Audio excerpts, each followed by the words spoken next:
নিতুর বাঙাল টোন সহ্য হয়নি ওর। মানে আমাদের ইস্ট বেঙ্গলের নিতু কি বলবো, টিপিক্যাল বাঙাল টাইপ। মানে আমি নিজেও বাঙাল। বাঙালদের না মশাই একটুখানি একটু সমস্যা আছে, একটু কাঠখোট্টা টাইপ হয়, একটু বলে দেয় একটা মাইরা কাইট ফেলুম, এগুলো তো আছে, এগুলো তো ছিলই। সহজ কথা, যেমন ধরুন আজকে কিছু সাংবাদিক বলছিল, মানে একজন সাংবাদিক খুব দুঃখ পেয়েছে, সে টুইট করেছে, মানে খুব আবেগপ্রবণ, মানে মানে খুব দাগা লেগেছে তার, বুকে দাগ লেগে গেছে, মানে বুকে মানে আঁচড় লেগেছে একটুখানি, খুব ডিসরেসপেক্টফুল, মানে খুব অপমানিত বোধ করেছে সে। দেখুন, আহ, মানে যারা ঘটি এদের বা এদেশি রাদার, তারা একটুখানি খুব সফিস্টিকেটেড, বেশিরভাগ একটু সফিস্টিকেটেড ওয়েতে কথাবার্তা বলে, খুব মানে মোলায়েম, একটা বেশ মাখো মাখো বাঙালগুলোকে নিয়ে। আর ছেলে মেয়ে একদম উভয় একই।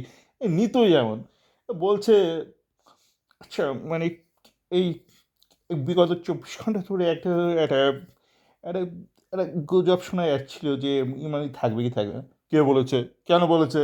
কোত্থেকে শুনেছিস? আগে তো জানতে হবে। এই যে কথাবার্তা হলো, একটা কেন কাঠখোট্টা। আবার শেষে, একদম শেষে নিতু কে বলছে, ঠিক আছে এবার তুই বাড়ি গিয়ে ঘুমা। এইটা কথা হলো, মানে বাড়ি গিয়ে ঘুমা, এগুলো দাগা ঢাকা লাগে। দেখুন, এদেশিদের একটা খুব ভালো গুণ আছে, একটা পুরনো একটা কথা বলি, বাঙালদের তো শুনলেন, যা বলবে যা বলবে সহজ কথার মধ্যে, তোমায় ভালোবাসি ভালোবাসি ভালোবাসি, মানে কেউ একটা মারপিট মারপিট মারপিট, সব জায়গায় মারপিট করবে বাঙালরা, ইস্ট বেঙ্গল ফ্যানরা। এদেশিদের ব্যাপারটা একটু শুনুন, মানে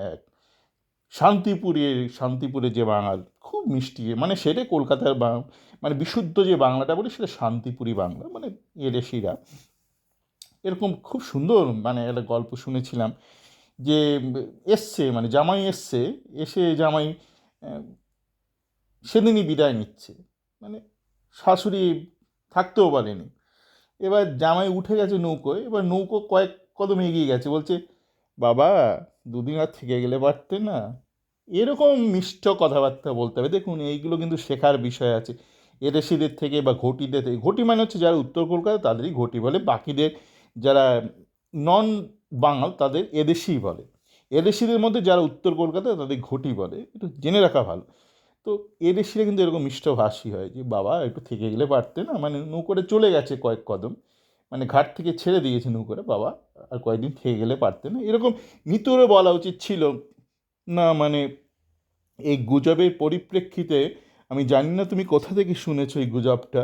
দেখো, এই গুজবটা আমি খণ্ডন করছি, মুক্ত হস্তে আমি খণ্ডন করছি। তারপর শেষে বলা উচিত ছিল যে, হ্যাঁ মানে আমরা এটা ভেবে দেখছি, তুমি এখন নিদ্রায় যেতে পারো। তাহলে কিন্তু এতটা দাগা লাগতো না, আমার দৃঢ় বিশ্বাস দাগা লাগতোই না। সবার ভালো থাকবেন।